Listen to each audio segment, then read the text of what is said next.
Hello guys, അങ്ങനെ ഉച്ചഭക്ഷണം കഴിച്ചിട്ട് അങ്ങനെ ഇരുന്നപ്പോൾ ഒരു കുഞ്ഞു മഴ പെയ്തു. അപ്പോൾ ആ മഴ ഒന്ന് കാണാൻ, മഴയെന്ന് പറയുമ്പോൾ മഴയും വെയിലും കൂടെ കലർന്ന ഒരു അവസ്ഥയായിരുന്നു. അപ്പോൾ അങ്ങനെ അത് കാണാൻ വേണ്ടി പുറത്തോട്ട് ഇറങ്ങിയപ്പോഴാണ് മാങ്ങ നിൽക്കുന്നത് എൻ്റെ കണ്ണിൽപ്പെട്ടത്. അപ്പോൾ ഞാൻ വിചാരിച്ചു, കുട്ടിക്കാലത്തൊക്കെ ചെയ്യുന്ന ഒരു സംഭവമാണ്. മാങ്ങ നമ്മുടെ കണ്ണിൽ കണ്ടാൽ ഉടനെ പറിക്കുന്നു, പിന്നെ അടുത്ത് കൊണ്ടുവന്നിട്ട് അതിൽ ചെറിയൊരു സംഗതി ഉണ്ടാക്കി കഴിക്കുന്ന ഒരു ശീലമുണ്ടായിരുന്നു.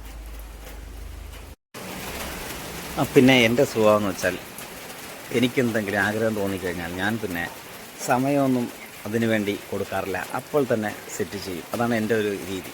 ഞാൻ പിന്നെ ഇവിടെ മഴയാണെന്നൊന്നും നോക്കില്ല. അടുത്ത് നോക്കിയപ്പോൾ ഒരു കമ്പ് കിടപ്പുണ്ടായിരുന്നു. ആ കമ്പ് ഇങ്ങോട്ട് എടുത്തു, നേരെ കൊണ്ട് മാവിൻ്റെ അടുത്തോട്ട് അങ്ങ് പോയി. ചെന്നിട്ട് ഇതാകണ്ടോ മഴയത്താണ് പോകുന്നത്. പോയിട്ട് ഒരു മാങ്ങ ഇതാ നോക്കി, അത് വീഴുന്നില്ല. വീണത് വേറെ ഒന്നാണ്. ഞാൻ നോക്കിയതൊന്ന് വീണതൊന്ന്. എന്തായാലും അതിനെ അങ്ങ് എടുത്തു കയ്യിൽ. കണ്ടോ, അയ്യോ അത് കേടാ.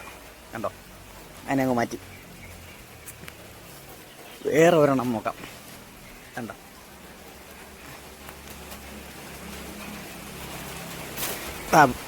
അതാ വീണു. ഇത് കൊള്ളാൻ തോന്നുന്നു. കണ്ടോ, മാങ്ങ എടുത്തു. നല്ല അത്യാവശ്യം കൊള്ളാമെന്നുള്ളൊരു മാങ്ങ.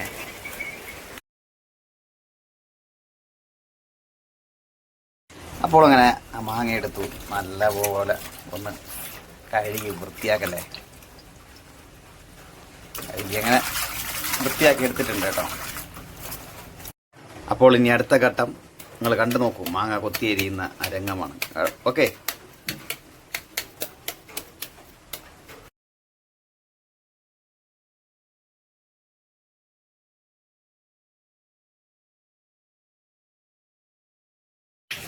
അപ്പോൾ നമ്മളങ്ങനെ ഈ മാങ്ങയെല്ലാം അടിപൊളിയായിട്ട് കൊത്തിയരിഞ്ഞ് വെച്ചിട്ടുണ്ട്. കാരണം കിട്ടിയ മാങ്ങ നല്ല വിളവുള്ള മാങ്ങ. കണ്ടോ, അതിൻ്റെ കളർ ഇടയില്ലേ, നാച്ചുറൽ കളർ. കിട്ടില്ല മാങ്ങ. പിന്നെ ഇനി ഇതിൽ കുറച്ച് ചേരുവകളൊക്കെ ചേർക്കാനുണ്ട്. ഓക്കെ. അപ്പോൾ അതിനകത്ത് ഇടാൻ വേണ്ടി കുഞ്ഞുള്ളി എടുത്തു, അതിനെ തൊലിയെല്ലാം പൊളിച്ചു. ഞാൻ അരിയുന്ന രംഗമാണ്.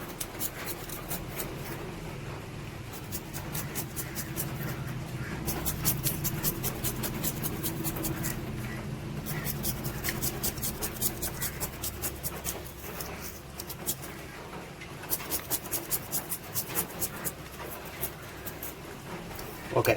അങ്ങനെ അതിലിതാ ഉള്ളി അരിഞ്ഞിട്ട് അതിനകത്ത് ഉപ്പ്, ലേശം ഉപ്പ് അതിൻ്റെ മണ്ടയ്ക്ക് അങ്ങോട്ട് തേച്ചിടുക. പിന്നെ ലേശം എല്ലാം കൈ കൊണ്ട് തന്നെ എടുക്കണം കേട്ടോ. സ്പൂണൊക്കെ ഉണ്ടെന്നാലും കൈ കൊണ്ടാകുമ്പം നമുക്കൊരു അളവിട്ട്. ലേശം മുളക് പൊടി നല്ല എരിവുള്ള മുളകാണ് ഇവിടെ ഇരിക്കുന്നത്.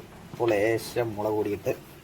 പക്ഷേ ഇതെന്ന് പറയുമ്പോൾ ഇതിൻ്റെ പ്രത്യേകത എന്ന് വെച്ചാൽ, കുട്ടിക്കാലങ്ങളിൽ ഇങ്ങനത്തെ ഈ ഒരു സെറ്റപ്പാക്കി ഈ മാങ്ങ ഇങ്ങനത്തെ ഒരു അവസ്ഥയിൽ കഴിക്കാത്തവർ ചുരുക്കമാണ്. പക്ഷേ ഇപ്പോഴത്തുള്ള തലമുറയ്ക്ക് ഇതിനെക്കുറിച്ച് വലിയ ഗ്രാഹ്യമൊന്നുമില്ല. കാരണം ആരെങ്കിലും കൊടുത്താൽ മാത്രം കഴിക്കും. അവർക്ക് ഇതിനെ ഉണ്ടാക്കാനോ ഇതിനെ എങ്ങനെ സെറ്റ് ചെയ്യണമെന്ന് പോലും നേരെ ലേശം വെളിച്ചെണ്ണ ഒഴിക്കുന്നു. നല്ലതുപോലെ ഇങ്ങനെ ഇത് കണ്ടുകൊണ്ടിരിക്കുന്ന നിങ്ങളോട് എനിക്കൊരു കാര്യമേ പറയാനുള്ളൂ. ഞങ്ങൾ കഴിക്കുമ്പോൾ ഇത് കണ്ടിട്ട് ഞങ്ങളുടെ വയറിനെ നിങ്ങൾ ചീത്തയാക്കരുത്. എന്താണ് ഇതിങ്ങനെയൊക്കെ കാണുമ്പോൾ വായിൽ കപ്പലോടിക്കേണ്ട വെള്ളം ഊറും എന്ന് ഞങ്ങൾക്കറിയാം. അതുകൊണ്ട് ആരും കൊതി വിടരുത്. ഓക്കെ. അപ്പോൾ ഇത് കഴിക്കുന്ന വീഡിയോയുമായി നിങ്ങളുടെ മുന്നിൽ വരുന്നതാണ്.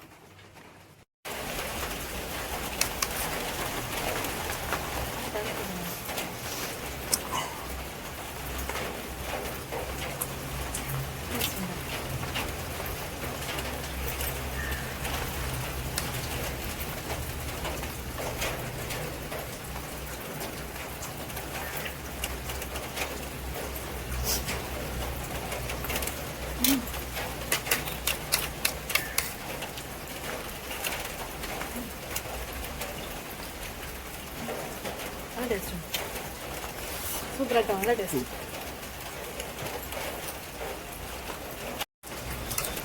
അപ്പോൾ നിങ്ങൾക്ക് നിങ്ങളുടെ ഈ കുഞ്ഞു വീഡിയോ ഇഷ്ടപ്പെട്ടാൽ ചാനൽ സബ്സ്ക്രൈബ് ചെയ്യാൻ മറക്കരുത്. കമൻറ്റ് ചെയ്യുക, ഷെയർ ചെയ്യുക. ഓക്കെ.